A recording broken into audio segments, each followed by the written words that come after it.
Alright guys, I'm going to give y'all a little look-see of how I handle these powder-coated cast lead to kind of keep away from the clumping. If you see, you get the little line marks and the clumping from where it sits in the where it air dries.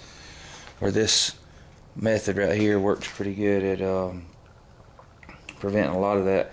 You still get a little bit of clumpy. You can see that. And how I take care of that, I used to try and use like a pair of hemostats, and I'd try and pick each one up and sit them down in a tray.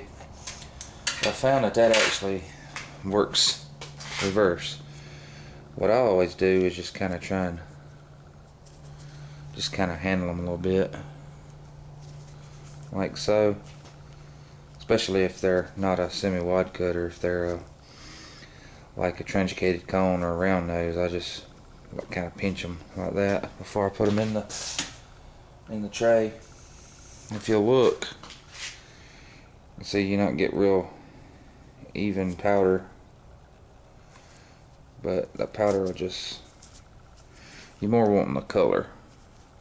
So what I usually do is I just roll them around in my finger like that with a gloved hand, and then sit them all up just like so. See, it kind of evens out the powder, and then I'll sit them in my tray, and that makes them looks a whole lot better. If you see this right here, where this one laid in one of the little squares of mesh, where the wet paint was dripping off of it, kind of puddled up. But if you'll just take and kind of handle it a little bit, it'll smooth it out. And that'll give you a nice even look. Because if you don't, which is not going to hurt anything, but if you don't, you kind of end up with this kind of a cloppy mess. Or like I said, that they don't hurt anything if you're not really worried about the way things look. Then that's great. This just kind of gives them a little more appealing look in my book. Kind of makes the powder coat really kind of uniform. Now the best overall way would be to do was to make a jig and actually use a powder coat gun and lay all these bullets on a jig.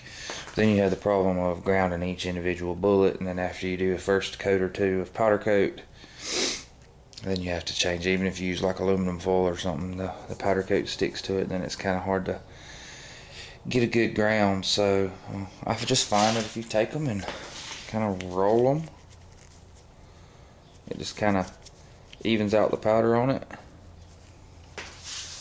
and that'll let it bake. Because originally I had thought that if you left stuff like this with a clop on it, that it would just, the heat would just make it melt and it would just flow, but that really is not the case. So I just kind of roll them around a little bit in my hand with gloves. You can see a little bit will come off, but it kind of really gives a good even coat. Like I said, this first one is going to be, these are air dried. I took them out from tumbling them last night, and that powder, this way it just kind of gives it a more even coat. And I'll do a couple more coats like this, and I'll actually show you what they look like when they come out of the oven. Alright, I'm gone.